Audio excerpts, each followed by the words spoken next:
Recording. 5, 4, 3, 2.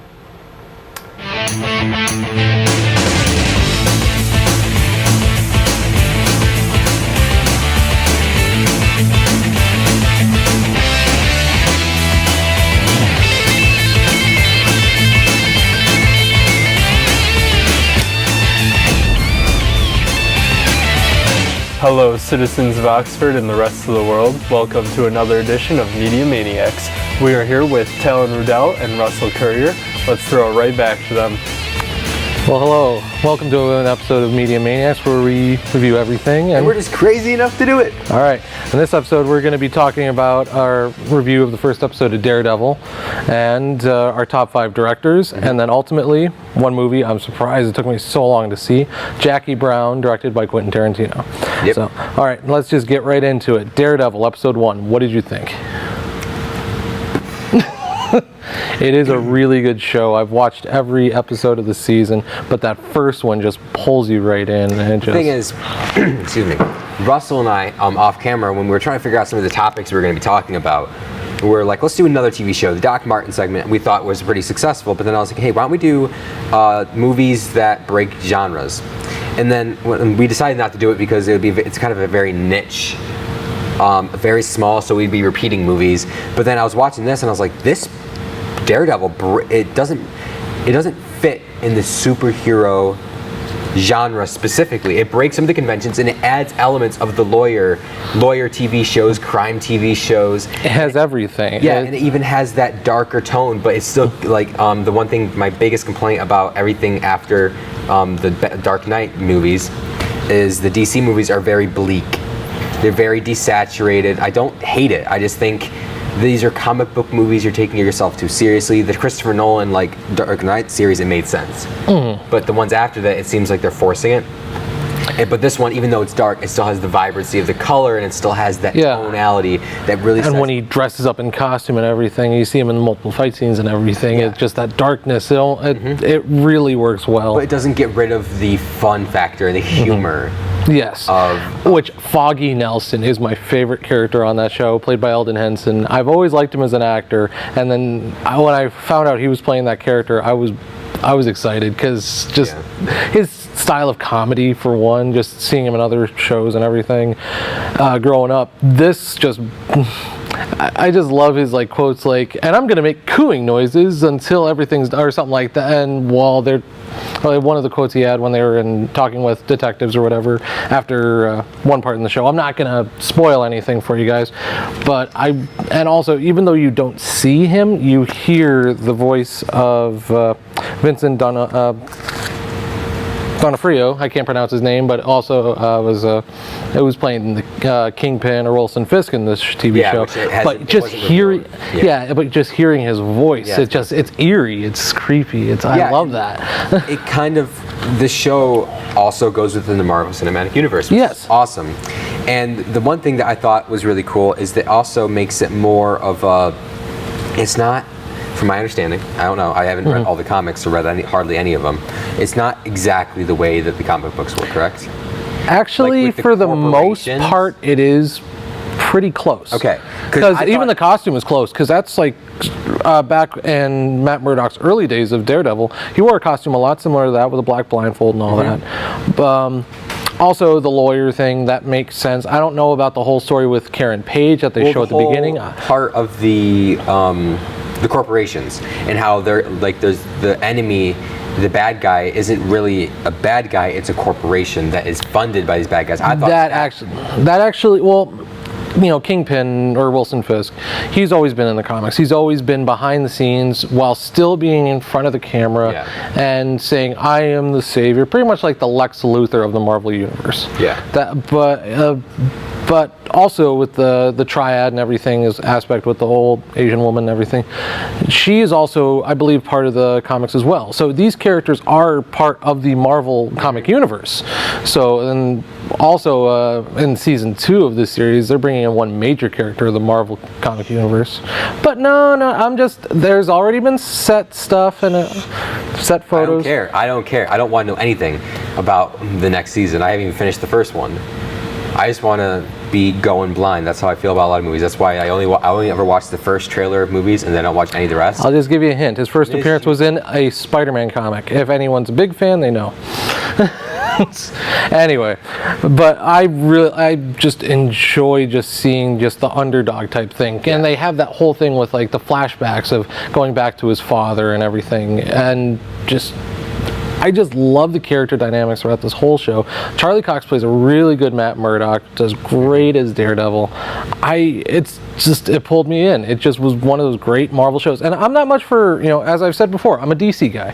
But, the Marvel TV universe hasn't really been, in fact, I haven't much been liking it. By Netflix. Yes. So it's like Agents of S.H.I.E.L.D. don't much care for. Daredevil, I love. Yeah. Like Netflix has this very good track record of everything that they make. And another other shows that's going to be coming up, aka Jessica Jones, which I believe is also known as Miss Marvel, who's a big character in the Marvel comics. Also, Luke Cage is coming up too, and I believe an Iron Fist TV show. Big characters in the Marvel universe that have not been used yet, and that's just when they make movies or TV shows with the unused characters, I get excited. It's like finally they get their these characters. Like how Ant-Man got a movie, and no one expected it because Ant-Man. They're like, oh, Ant-Man. And it's like back in the 80s or 90s when they made Howard the Duck, no one expected it. Yeah. But then that one didn't turn out as well. They were trying to do something great back then. I do enjoy the movie. I do like Howard the Duck, even though it's not really. I know I haven't seen all of it. I've only seen parts of it, but it's a lot. It's different. That's George Lucas for you. He produced it. It's not really directing. I got that. Oh, I thought he did direct it. No, he was just a producer. He was basically just got the funds and all that, made it possible for the director. Oh, I see. Because I was just thinking, like, the man who created Star Wars directed this, and it didn't go as big as people. Yeah, no. That would. But I think Daredevil is a very good show for anyone that is a comic book fan, I think, but it also is for people that like those crime TV shows at all, like even NCIS, it's very comparable to that. Yeah. Or even Law and Order, because it has the lawyer aspect, it has the law aspect, but it is told in a way that is a little bit more fun. Yeah. Not as strictly serious. There are some very serious moments. There's one moment toward the very end of the episode. It's like this montage of the things that the bad guys are doing. Not going to go into what they do. Yeah. But it's very dark. But it's like, and it really makes you dislike those characters, or not dislike the characters, but want to root for Matt Murdock. Yes, very much so, and just the choreography of this show with all the fight scenes and the camera work. My God. Yes, it was. There's this one shot that stuck out. It looked like they had like a camera mounted on the wall during a fight scene, and it was like above the wall, like a high angle, and then like some guy got thrown into the side of a room, and then it showed that camera, and I was like, that's a cool shot. That's a cool shot. And there was a scene and where I kept on saying that the entire time. I was watching. I was like, that's a cool shot. There was a cool shot. A little spoiler when he's. I know that look, but it's like there's a fight scene in the show. There's multiple. There's one where a guy's fighting him off with a knife, and just seeing him, just hearing it, and slowly moving out of the way. That was just blowing me away with exactly because the way that the show works. If you don't understand Daredevil has blind, but he has, because of his blindness, he has very attuned hearing. Yeah. He uses that. Not just his hearing, but all of his other senses has heightened to a great point. So there's scenes like the fight scenes, or when he's talking to someone, he's able to tell if they're lying to him because he's able to hear their heartbeat. Exactly. Up or down. And that is very comic accurate, because I've read some Daredevil comics, and that's literally how he used to go. And they brought that in the original Daredevil movie, which this is nothing like. I didn't dislike that though. Yeah, neither did I. But this is a lot better than that. Anyway, that's our review of Daredevil. Stay tuned for us when we come back with our top 5 directors.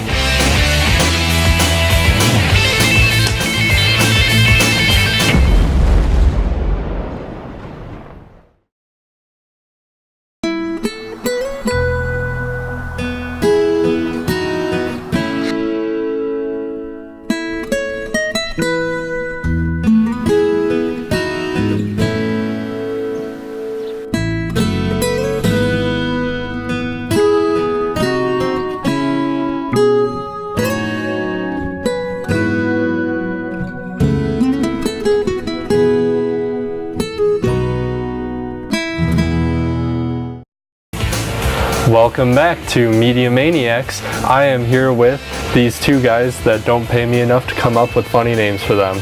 Let's throw right back to them. That's a cop-out. We don't pay you at all. Well, we don't personally. So. Exactly.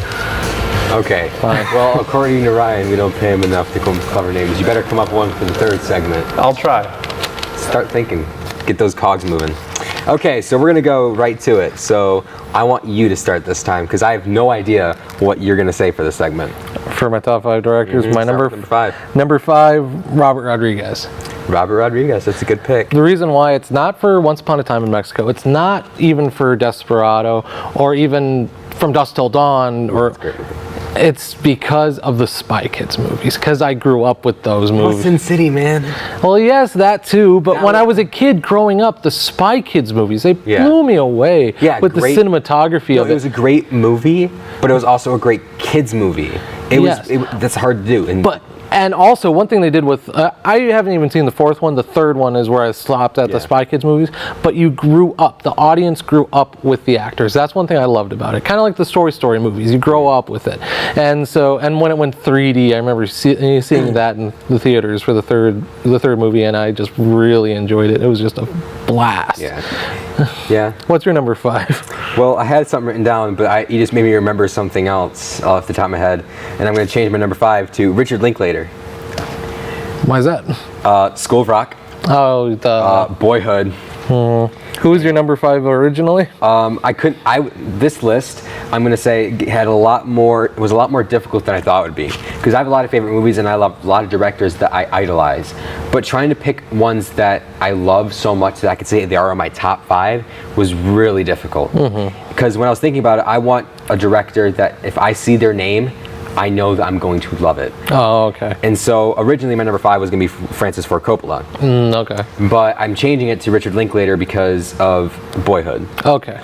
And the whole 12 years of filming and he's the director that can do almost any style and isn't afraid to do something different. And he does it so beautifully. Yeah, okay.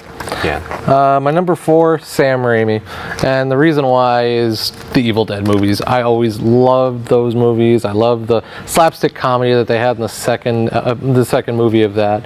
Plus, I also grew up with the Spider-Man movies, so it's like that is another part of it. But I really enjoy his style of comedy and using actors over and over again, like Bruce Campbell. Even in the Spider-Man movies, he threw him in there just for fun.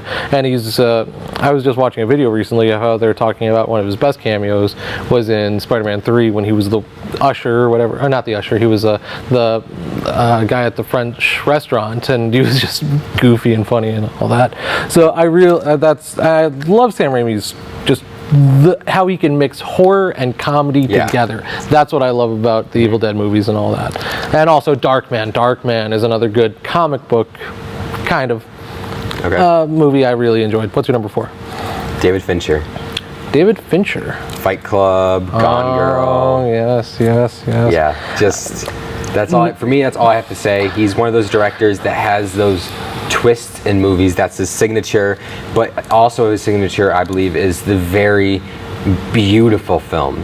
It's not beautiful in the sense that some movies, every frame is like a still of a photograph or like a masterpiece painting, but it's beautiful in the way of it's not difficult, but the colors are good and the acting is good, and it's just everything is very precise.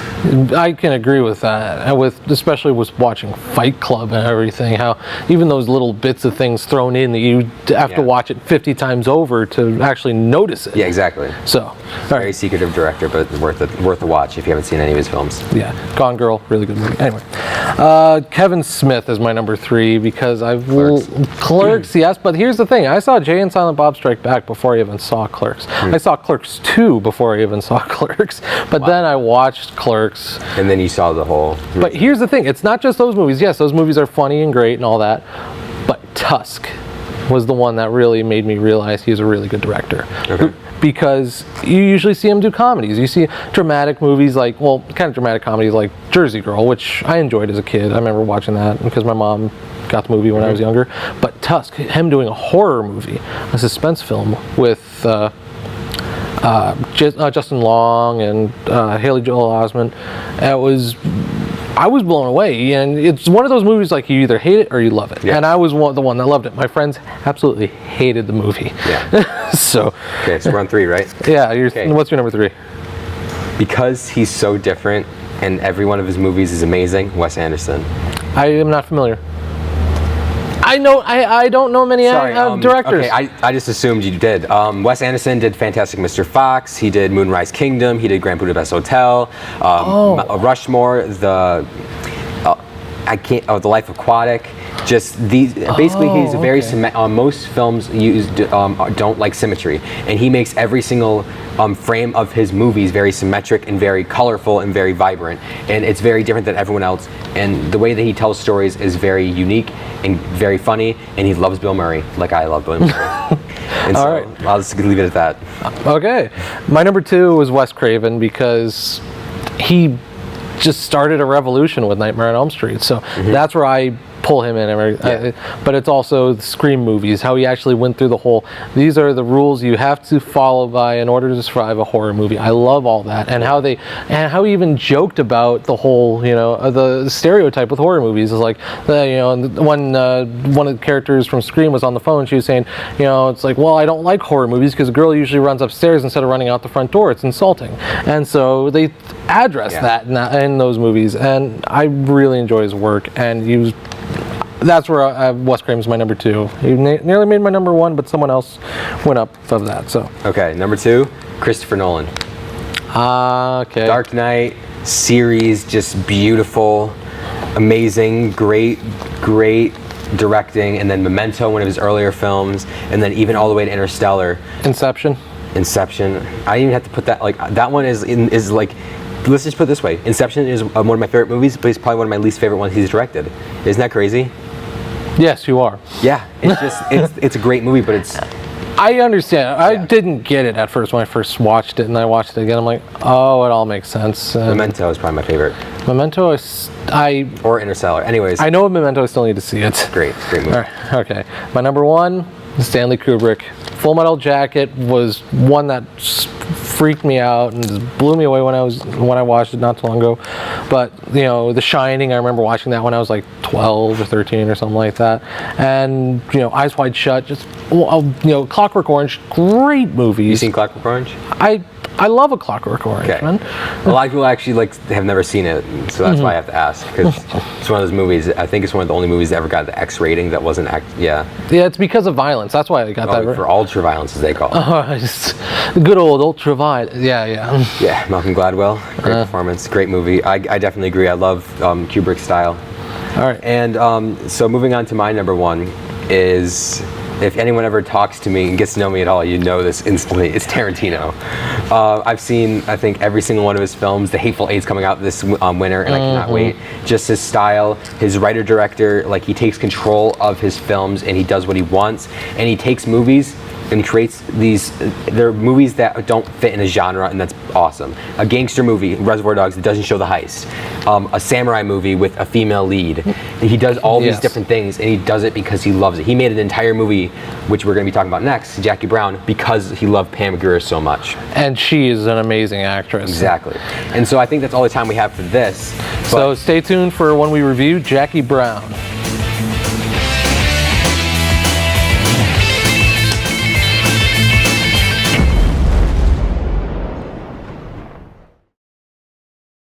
Drownings are the #1 cause of accidental death for young children. Simple safety steps are the best way to prevent these tragedies. Make sure kids learn how to swim. Designate an adult water watcher to watch kids in and around water. Save the phone calls and texts for when the kids are out of the water. Properly fence all pools with fences at least 4 feet high and with self-closing, self-latching gates. When above-ground pools aren't in use, remove the ladders. When pools aren't in use, cover them. Teach kids to stay away from drains. And if a child is missing, check the pool or spa first. Consider the steps you take, then add a few more. Because you never know which pool safety step will save a life, until it does. Simple steps save lives. To learn some new ones, visit poolsafely.gov. Welcome back to this edition of Media Maniacs. We are here with Indiana and Groot. Let's throw it right back to them. Indiana and what? Groot. I am Groot. Dude, he just called me Harrison Ford. That's like an amazing compliment. So He called me a talking tree that has one you're line. Vin Diesel. Like, no, that's no disrespect. Okay. So right now we're gonna be talking about one of my favorite movies by my favorite director, Jackie Brown. And I had seen this a while ago, and he hadn't seen it, and so I was like, let's just do Jackie Brown. It was on my watch list for a long time, and I'm surprised it took me this long to finally watch it. Yes. What did you think? I thought it was a really good movie, and the cast of this movie blew me away. All-star cast. Exactly. Michael Keaton, of course, Pam Grier, Samuel L. Jackson. Robert De Niro. Yeah, De Niro was about Fonda. Yeah. Samuel L. Jackson. I think you already. Yeah, I said just that, right? said yeah. Robert Forster. Yeah, and Robert Forster. That was the name I had at the bottom of my list here. There's just great cast, great directing, and just at one point when they're in the mall and everything, I'm not spoiling anything, but it's like you see one from one person's perspective, then from another person's perspective. It's typical, not typical, but it's traditional Tarantino. It's like showing from different parts of the timeline. Exactly, because he revolutionized that style. Because after Reservoir Dogs, like the flashback was big in movies, but it wasn't big that way. It wasn't big showing different perspectives. Then Pulp Fiction came out. Then there was a million Pulp Fiction like remakes almost. Like they copied that style. And then Jackie Brown, he did something similar, but completely did it differently again. And then people copied that exact style for their movies. He's just so like.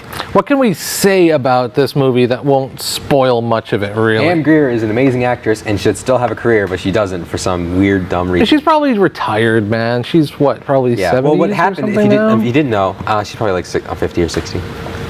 She was known for movies in the 70s and stuff like that. Yeah, she could, she's probably, yeah, she's probably but closer anyways, to 60 or 70. did you know that Tarantino originally ran after Pulp Fiction came out? Pam Grier saw him across the street. And so she walked up to him and said, "Hey, I really liked your movie." And then he was like, "Oh my gosh, I'm writing a movie for you right now." And she was like, "Oh, no, shucks, you don't have to say that." And then she like thought nothing of it. Next thing you know, she keeps on getting these notices in her mail saying that she owes money to the post office. And she finally is like, "Okay, whoever sent this to me can't afford 47 cents. I'll just go pay it. Get it." And it's the script for Jackie Brown. She read it that night and called him and said, "What do you want me to do? Do you want me to be?" She thought she was being Sharonda. Oh, okay. And then like she's like, "Yeah, I'll do that." And she's like, "No, I want you to be Jackie Brown." And at that point, no one was giving her movies. He wrote that movie exactly for her. He would have had no one else be Jackie Brown but her. And like seeing the movie, you know that is perfect casting on his part. And what we can say about this movie, just basic story without spoiling anything. Jackie Brown plays an airport stewardess who Down on her luck, late 40s. And she's kind of involved with some wrong people, bad people, like Samuel L. Jackson's character in this movie. Ordell, yep. And what really happens at the beginning of the movie, she gets caught smuggling money across. And so then she has to deal with the consequences of that. I don't want to go any more than that because that is the fun of the story, is figuring out what. And the thing that was just when I was watching, I was trying to figure out was whose side is she really on? Is she on the Fed side, or is she on Ordell's side, or is she on her own side? Or is she on I couldn't figure it out. Side? You never know. Yeah, and it's just trying to figure out who's in whose back pocket and throughout this whole movie. It's just very, very clever in that sense, and it's also has every single Tarantino like trope that you could think of. I'm not going to spoil the ending, but I'm just going to say right here and now, I was thinking the ending was going to take a different route and everything, and then you see that light flick on, you're just like, oh, this took a turn, but a good turn. Yeah, exactly. So I'm not gonna. And so no spoilers. It's just definitely a very clever. It's one of Tarantino's movies that most people haven't seen. Yeah, they're no more for he did Reservoir Dogs, Pulp Fiction, Inglourious Basterds, Kill Bill, and then that's all they know. But they don't really remember this one because it was his third movie, and like everyone was like on the hype of Pulp Fiction, and this one kind of was like a letdown for some people because they wanted a second. They wanted Pulp Fiction too. They wanted the Vega brothers, which was like rumored, but because everyone wanted them to do it so bad, he decided not to. Yeah. Whereas wasn't the Vega brothers? Wasn't that? I know Vincent Vega. Yeah, it was. But then it was Michael Madsen. That's what I was thinking. Okay, I wasn't sure about that. Can I talk? Yeah. Sorry. Okay. Well, no. Mr. Blonde was the other guy, he was in Reservoir Dogs. He was the guy with the blonde. He was the guy with the blonde hair from Tim Roth. That's his name. Tim Roth that was Mr. Orange. No, I'm pretty sure Mr. Blonde was Tim Roth. Right, but whatever. It's fine. It's not. It's Mr. Orange is Tim Roth. Mr. White is Harvey Keitel. Mr. Blue, Mr. Brown is Tarantino himself. Mr. Pink is Steve Buscemi. Mr. Blonde is Michael Madsen, and Mr. Blue is the guy that I can't remember his name.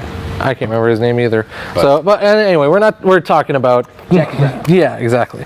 But yes, this movie, I was not expecting any of what happened in this movie. And that's why I think it's such a good movie, because you start off with that beautiful tracking shot across LAX. Oh yes, when she's just on the it almost looks like the wall is moving and she's not, but that's just how great this is. And I love the music. I love it when Tarantino has a knack for picking out the best music. Exactly. Cross 110th Street. And I was jamming out to it, the whole intro and everything. Yep. And I'm just the Delphonics keep on appearing as a musical motif with Max Cherry's character. And at one point in the movie, I thought that gave someone else away when he hopped in the car and just heard the song. I was like, "Do you like the Delphonics?" I was just like, "Oh crap, this is all gonna go down." But trying not to spoil anything. Yeah. And so for anyone that's a Tarantino fan, I would highly recommend this movie if you haven't seen it. For anyone that isn't a Tarantino fan, a bit of a warning: it is a little bit more graphic. Not very graphic. Very graphic. It's more violent. It swears more, but that's Tarantino's style. So if you're here's the thing that's funny: it doesn't swear as much as Pulp Fiction in my mind. I don't think there's much swear. Well, it says the N-word a lot. Oh yeah, well. Yeah, but okay, yeah. So it says that true, a lot more, and so like I said, going with that expectation and know that.